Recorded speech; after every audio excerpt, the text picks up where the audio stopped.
Let me tell you a story I heard about you. This is out of context here. You know Werner Solers. Of course. And Werner Solers was going to be a James Joyce scholar.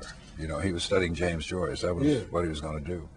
And he came to the United States and got one of these trip tickets that allowed him to go many miles on the bus.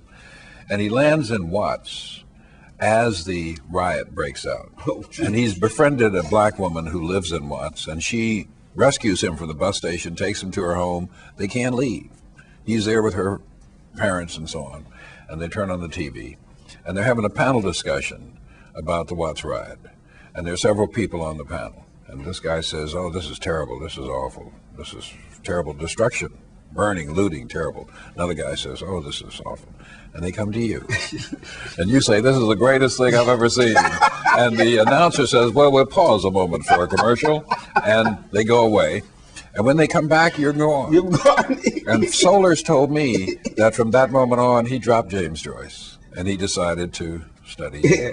I don't know why I thought of that just Well, now. because that kind of, my reaction was coming from way back, from a whole other thing. It didn't have anything to do with America the Grand so much as America the oppressor, you know, because I'll tell you another story related to that. When Dutchman, long later, when Dutchman was produced, and the opening night, you know, after I went to the corner, there were a lot of newspapers in New York then.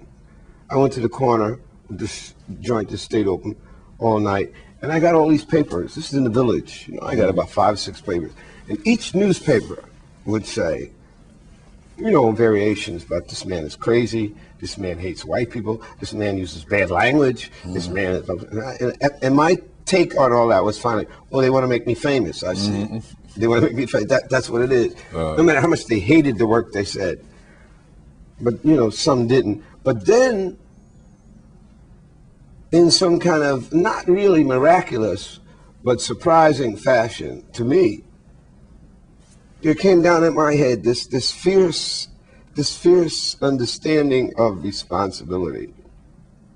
I never had that before. I was like a wild young bohemian, you know. I would do whatever was happening. But then suddenly this feeling, oh, now you're gonna make me famous. I see. Now you're gonna pay for that.